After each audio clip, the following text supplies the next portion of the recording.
que ha destruido completamente tu salud mental. Tuve que tomar una decisión desgarradora, permitir que mi única hija adolescente muriera lentamente, o aceptar una opción que el equipo de cardiología nos ofreció, ponerla en un mecanismo de corazón mecánico temporal hasta que encontraran un corazón viable para ella. El aparato era enorme. Imagina un gran tubo que tendría que ser insertado a través de su caja torácica, y ella tendría que andar con algo que parecía una unidad de aire acondicionado, con tuberías dolorosas saliendo de él. Sería otra cirugía de entre 6 a 8 horas, y quedaría atada a este corazón del tamaño de una maleta. La idea de lo que iba a sufrir, incluso si lograba sobrevivir la cirugía, era casi insoportable. Nos dijeron que nunca habían hecho eso antes. Optamos por poner fin a su sufrimiento. La transportamos en avión de emergencia de vuelta a nuestro hospital local y entró en cuidados paliativos. Vivo con esa decisión todos los días.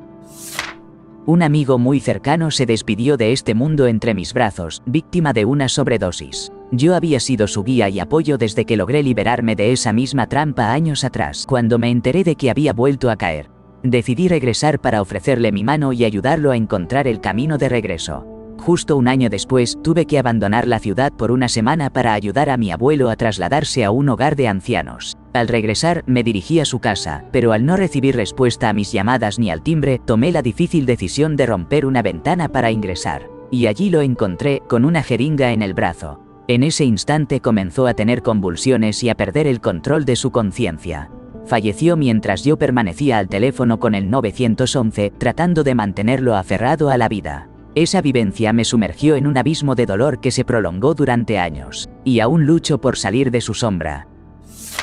La mayoría de las personas no se percatan de lo perjudicial que puede resultar la privación del sueño, y menos aún de cómo puede convertirse en una forma de abuso. Mi expareja era increíblemente cruel, tanto física como psicológicamente, y en el presente está cumpliendo una condena de 12 años por sus acciones. Al rememorar todas las atrocidades que me hizo, creo que una de las más desgarradoras fue privarme del sueño. Era una táctica que empleaba para desestabilizarme. Prácticamente no me dejaba dormir, y eso me hacía sentir como si estuviera perdiendo la cordura. El gaslighting, esa manipulación que te lleva a dudar de tu propia realidad, complicaba aún más las cosas. Ya no podía confiar en mis propios pensamientos. En algunos momentos llegué a experimentar alucinaciones. Dormía en baños públicos porque no encontraba un lugar seguro donde poder descansar. Mi memoria se deterioró tanto que temí estar desarrollando una especie de demencia temprana. Recuperarme de esta experiencia me llevó años. En ese momento tenía 19 o 20 años, pero ahora con 26 por fin siento que soy feliz, rodeada de amor y sobre todo disfruto de un sueño reparador. La semana pasada me quedé pensando en algo que me ha estado martillando la cabeza. Nunca pensé que a esta altura de mi vida experimentaría una traición. Creía haber encontrado el amor verdadero, ese que te prometen en las películas. Estoy en un momento en el que me siento más maduro, más consciente de quién soy. De verdad pensaba que esta vez era diferente, que había encontrado a esa persona especial, alguien con quien compartir mi vida. Fue la primera vez que comprendí lo que significa estar realmente enamorado y ser amado de vuelta, pero, de alguna forma, me equivoqué. Todos esos sentimientos que antes me llenaban de alegría y pasión ahora han quedado atrás. He experimentado la emoción del amor, la devastación de perderlo, incluso he estado en un punto neutral, sin involucrarme demasiado. Sin embargo, por primera vez en mi vida siento una indiferencia total hacia él. Es como si hubiera cambiado por completo. El amor solía ser mi motor, algo que me movía y me inspiraba. Ahora, no sé, simplemente soy una persona diferente. ¿Te ha pasado algo así? Recuerdo que hace 2 años tuve un ataque de pánico que desencadenó en mí una agorafobia horrible. Todo eso llegó justo después de que perdiera la conexión con un amigo muy cercano por quien tenía sentimientos. En medio de todo esto, me siento afortunada de contar con un increíble sistema de apoyo. Mi mamá y mi novio, a quien conocí menos de 1 año después, han sido fundamentales. Ahora tengo mucho más claro cómo manejar mi ansiedad y también estoy bajo medicación que realmente me ayuda. Pasé de no poder salir de mi departamento a estar en proceso de conseguir mi visa para vivir en el Reino Unido con mi novio. He estado allí por 4 meses y, la verdad, he salido bastante. He ido a paseos por la playa, he alimentado patos, he ido al supermercado y pronto iremos a un concierto. En resumen, aunque siento que mi ataque de pánico casi me destruyó, también me dio la oportunidad de reconstruirme más fuerte que nunca.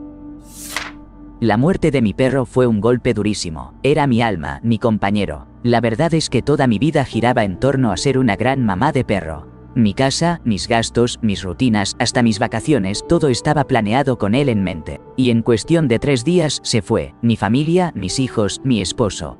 Todos estamos sufriendo porque lo extrañamos muchísimo. Hasta nuestro otro perro y el gato están sintiendo su ausencia. Es complicado explicarle eso a alguien que nunca ha amado a un animal de esa manera, ¿verdad? La conexión que se crea es única y profunda. Es un vacío que se siente todos cada rincón de la casa. Tener un bebé. Quiero aclarar que el bebé en sí no es el problema. El verdadero reto viene con la falta de sueño. La montaña rusa emocional del posparto, los cambios en el cuerpo, las hormonas revoloteando como locas, la preocupación constante por asegurarte de que esté bien. Te preguntas si estás criando al niño de la manera correcta. Si al menos lo estás haciendo de tal forma que él resulte ser una buena persona en el futuro. A esto se suma la presión en la relación de pareja, porque ahora eres responsable de mantener a otro ser humano con vida, mientras ellos experimentan la magia de descubrir que tienen dedos y pies, y que la gravedad existe. Y no hablemos de la fase de los gritos y llantos, porque todavía no tienen idea de cómo comunicarse con palabras, es un reto impresionante. Descubrir que el hombre con el que me casé llevaba consigo un secreto tan profundo como su orientación sexual, del que estaba al tanto todo el tiempo, me dejó con una sensación de vulnerabilidad intensa, física, emocional y mental. Apoyo su deseo de vivir su verdad, y no tengo nada en contra de la identidad de nadie. Sin embargo, lo que realmente me hiere es haber sido engañada y utilizada para los fines de alguien más, sin importar cuáles hayan sido esos motivos. Esta realidad me ha impactado de una manera realmente desgarradora. Es complicado sentirme deseada, valorada y femenina después de todo esto. La semana pasada me pasó algo que me dejó en shock. Estaba trabajando en una empresa donde, a pesar de los altibajos, había empezado a ver resultados después de 2 años de duro esfuerzo. Me habían promovido 2 veces y me ofrecieron una mentoría en alta dirección para ayudarme a planificar mi carrera. La empresa incluso estaba pagando mi maestría. Era un gran impulso para mi confianza, hasta que todo se derrumbó de un momento a otro. Todo comenzó cuando mi jefe, en un momento inapropiado, compartió una historia bastante subida de tono. Intenté cambiar de tema, buscando llevar la conversación hacia algo más profesional y relevante, como un contexto médico. No me di cuenta de que eso solo pudo haber empeorado las cosas. Al día siguiente, recibí una llamada del Departamento de Recursos Humanos. ¿Dijiste esto?, me preguntaron. En un intento por protegerme, lo negué. Peor decisión de mi vida. Fui despedido de inmediato y, para colmo, me pusieron una especie de blacklist que me prohibió volver a ser contratado. Pasé 3 semanas sumido en una tristeza profunda. No podía pensar en nada más. Desde que me despertaba hasta que me dormía, la angustia me perseguía.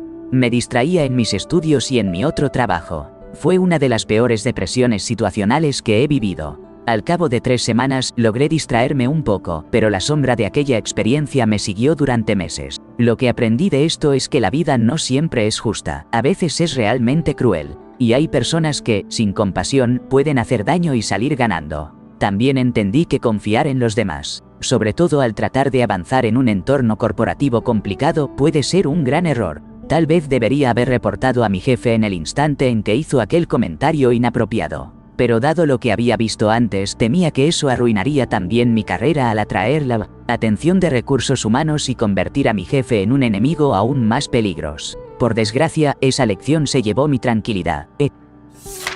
Mi sistema inmunológico parece tener una agenda secreta.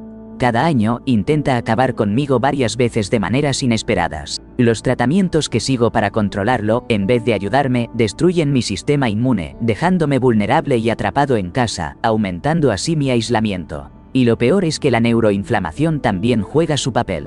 Cada vez que tengo un brote, mi personalidad cambia. Es como si una sombra me robara la esencia de quien soy, afectando incluso mis relaciones con las personas que más quiero proteger. Una lucha constante entre el cuerpo y el alma, y a veces siento que estoy perdiendo la batalla. Crecí sintiéndome invisible, constantemente excluido y escuchando que era demasiado emocional. Mi papá, quien lidió con sus propios demonios a través del alcohol, convirtió mis palabras en el campo de batalla de su frustración, y aunque ahora está sobrio, aún continúa haciéndolo. Mi mamá, en su desesperación, me culpaba por mis reacciones. Era un niño que solo intentaba sobrevivir en un hogar que me consideraba un problema, en lugar de una persona digna de amor. Me esforcé al máximo en la escuela, anhelando ese reconocimiento que nunca llegaba. Fui víctima de la burla cruel de mis compañeros, despojado de amistades y tuve que enfrentar el trauma solo, mientras también asumía la responsabilidad de cuidar a mi familia, como si fuera un segundo padre. Adopté una personalidad complaciente, pero nunca logré sentirme realmente visto por nadie. Hoy, me cuesta establecer conexiones significativas. Analizo cada palabra que pronuncio, temiendo ser demasiado para los demás. He pasado tanto tiempo reprimiendo mis emociones que apenas conozco mi verdadero yo. La terapia y los medicamentos son un apoyo, pero el dolor persiste como una sombra. La única persona que realmente logró ver mi esencia ya no está. Y nunca me he sentido tan solo, incluso rodeado de gente. La vida en la actualidad se siente como una pesadilla.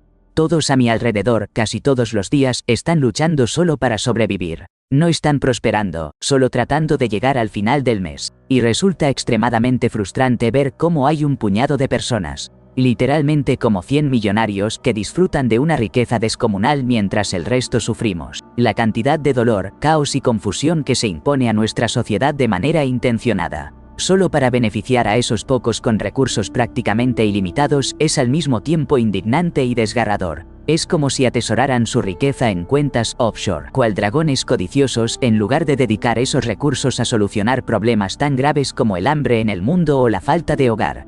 Y mientras tanto, están envenenando nuestra tierra. La situación se ha vuelto tan crítica que los que somos parte del pueblo, los que realmente estamos viendo el sufrimiento de cerca, no encontramos la energía ni los recursos para cambiar nada.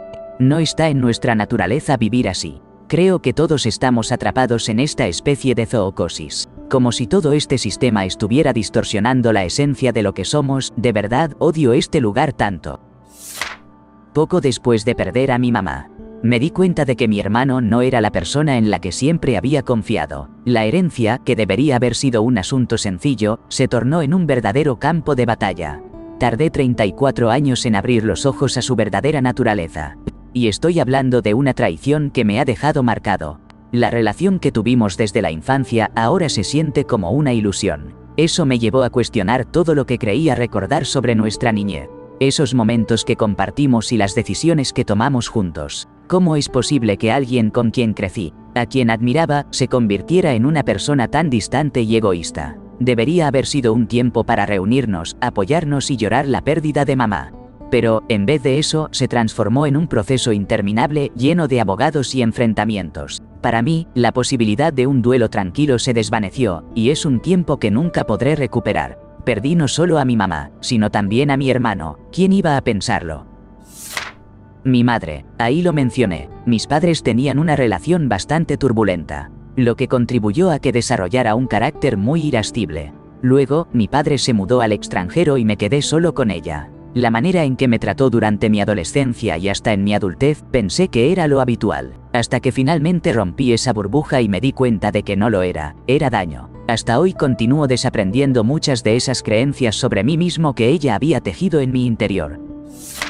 Abusos por parte de mi madre, abusos de mi primer novio, abusos de amigos. Todo eso me dejó con una enfermedad crónica seria. A los 28 años conocí al amor de mi vida. Una persona que vio mi verdadero ser y decidió dejarlo todo atrás por mí. Ahora tengo una carrera, estoy estable emocionalmente y cuento con un buen equipo médico, pero siempre hay un duelo por las oportunidades perdidas debido a los abusos y los problemas de salud. Sé que estaré bajo medicación por el resto de mi vida y, si no cuido mis pensamientos, a veces me encuentro reflexionando sobre la esperanza de vida de quienes han sufrido enfermedades crónicas y experiencias traumáticas, y las lágrimas brotan de mis ojos. Pero también tengo a alguien a quien amo y que me ama de vuelta, alguien que me hace reír cada día. Y, honestamente, me siento la persona más afortunada del mundo. Desde los 19 años, mi vida ha sido una montaña rusa. Tengo 43 y he lidiado con cáncer durante más de 2 décadas. 14 tumores, 10 cirugías, y en 2 semanas me someteré a mi 10ª intervención, que será la tercera en los pulmones. Cada vez que entro al quirófano, siento que desbaratan por completo mi vida. Me he quedado estéril porque criar niños no es una opción cuando vives al borde de la muerte. Además, tengo problemas para mantener un trabajo estable, ya que las cirugías me dejaron discapacitada. En 2020 perdí todos mis dientes por el daño de la radiación y ahora llevo dentaduras que ni siquiera lucen bien, pero no tengo dinero para conseguir unas nuevas. Mi esposo y yo vivimos en el garaje convertido de mi hermana porque, a pesar de que él gana $35 la hora en su trabajo de obrero, no podemos costear un lugar propio en esta economía tan complicada. No puedo negar que el cáncer realmente afectó mi salud mental. Cada vez que tengo una cita con el médico, mi ansiedad se dispara. Y debido a que la enfermedad alteró mi sistema inmunológico, me enfermo más a menudo que antes. Además, los tratamientos que me salvaron la vida traen consigo efectos secundarios que aún me afectan hoy en día. A pesar de todo eso, creo que puedo usar lo que viví para ofrecer consuelo y esperanza a otros sobrevivientes que sienten lo mismo que yo. Por eso decidí volver a estudiar y ahora trabajo en el mismo centro de oncología que me ayudó a recuperarme. Es como una terapia trabajar allí. Me permite ser esa persona que dice, hey, yo también sobreviví, te veo, estoy contigo. Regresé de Irak dañado, pero mi esposa se esforzó al máximo para asegurar que estuviera completamente roto para cuando ella terminara conmigo. Ahora se pregunta por qué me comunico con ella solo lo mínimo que se necesita, y por qué nuestros hijos la evitan. No le hablan y pasan la mayor parte del tiempo encerrados en sus habitaciones cuando están en su casa. Tal vez sea porque ella es hostil y grosera con todos a su alrededor sin motivo alguno, pero no parece poder darse cuenta de eso. Por otro lado, lo mejor que he hecho por mi salud mental ha sido asistir a un buen grupo de apoyo y, claro, divorciarme. Si estás atravesando un mal momento, te lo digo de corazón, busca un grupo de apoyo para lo que sea que estés lidiando.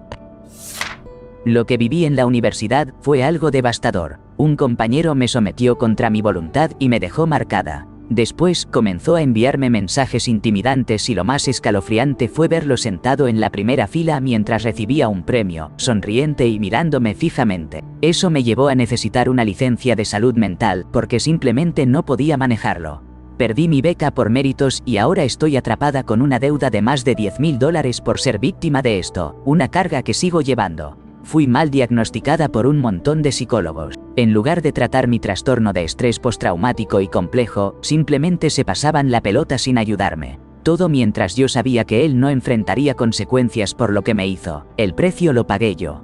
Casi 10 años después, la tristeza y la rabia todavía me atormentan cada día.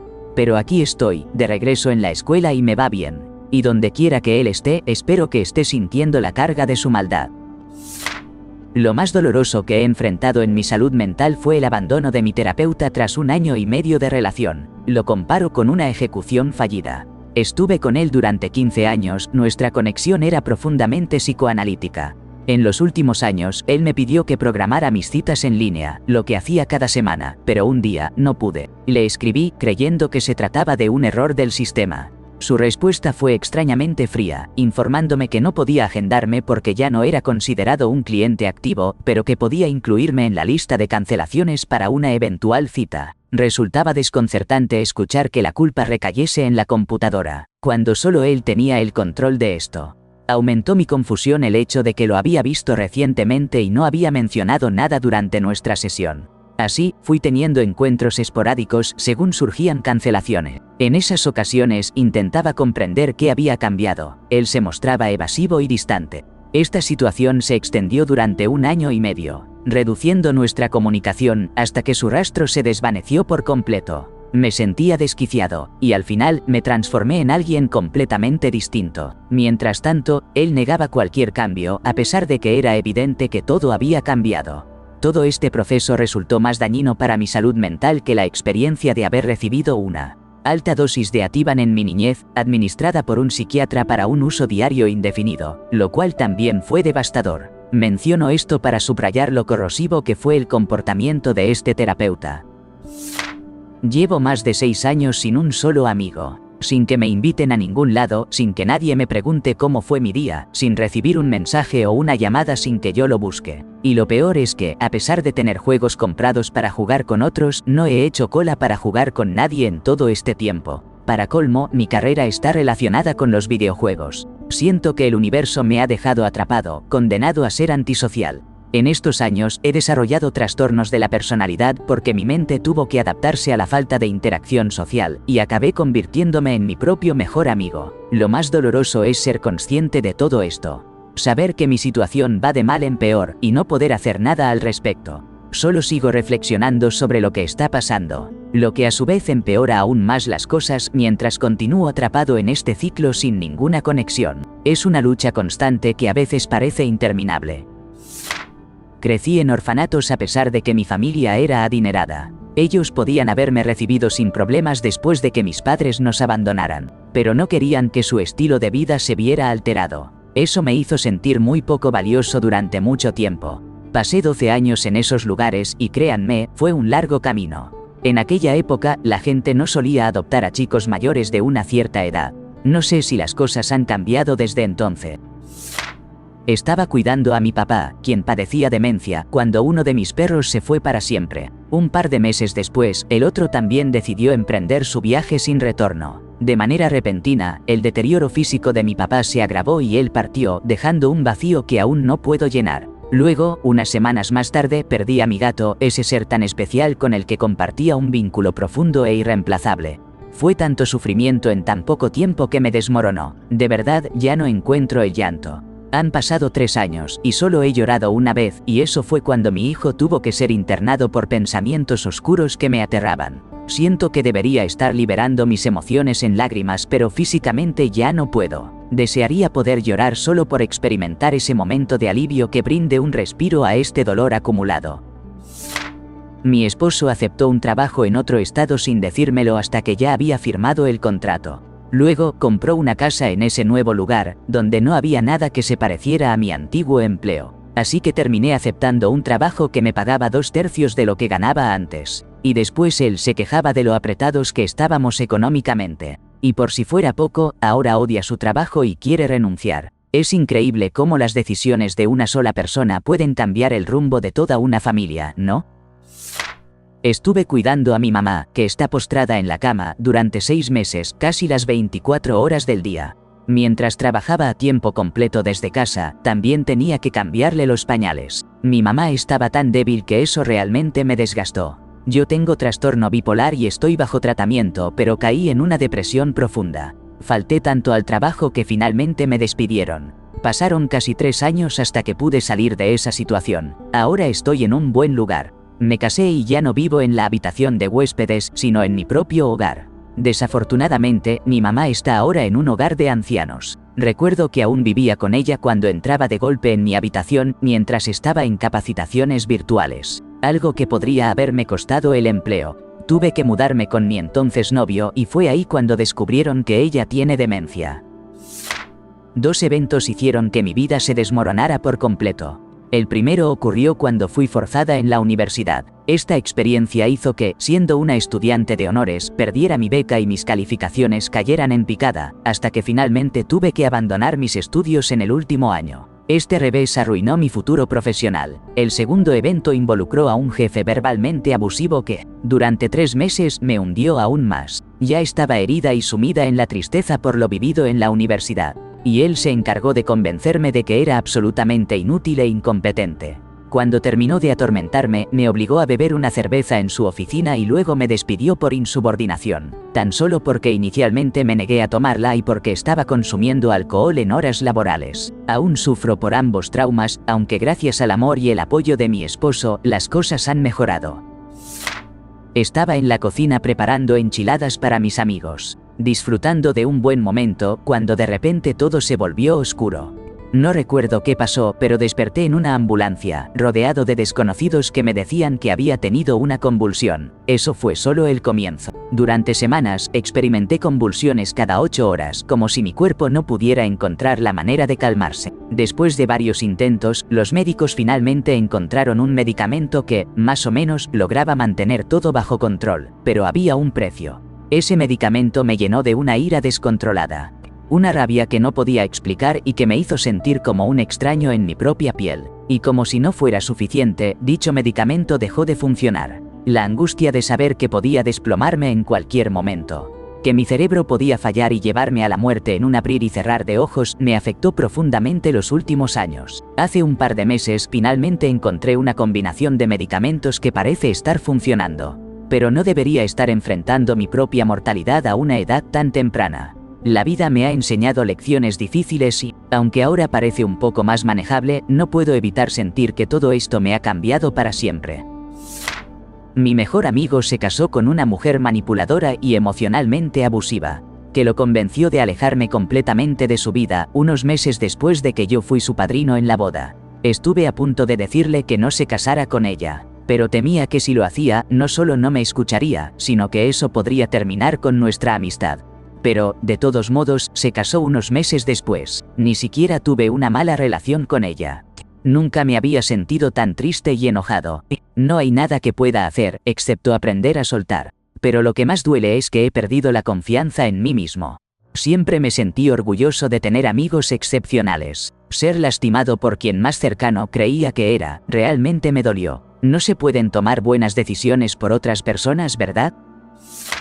Me atreví a preguntarle a mi jefe sobre ciertas cosas que estaba haciendo y que, en ese momento, no sabía que no debía hacer. No pasó mucho tiempo antes de que comenzara a calumniarme, me pusiera en un plan de mejora de desempeño y, al final, me despidiera. En cuanto vi su reacción, supe que tenía que cuidar mis espaldas, así que comencé a documentar todo lo que sucedía a mi alrededor. Después de ser despedido, llevé pruebas de todo lo horrible que estaba ocurriendo al Departamento de Recursos Humanos. Les dije que si no tomaban medidas en 30 días, iría a la prensa. Les mostré sobres dirigidos a varios periodistas con etiquetas de correo certificado. Al final, 7 personas fueron despedidas tras una serie de investigaciones y auditorías en la empresa. Y como si fuera poco, el lugar donde trabajaba, junto con otros de la misma región, cerró y se vendió en menos de 18 meses. Ahora, no puedo confiar en nadie en un ambiente laboral. Ni siquiera me atrevo a soltar un gas, imagínate. Todos los días tengo miedo de perder mi empleo.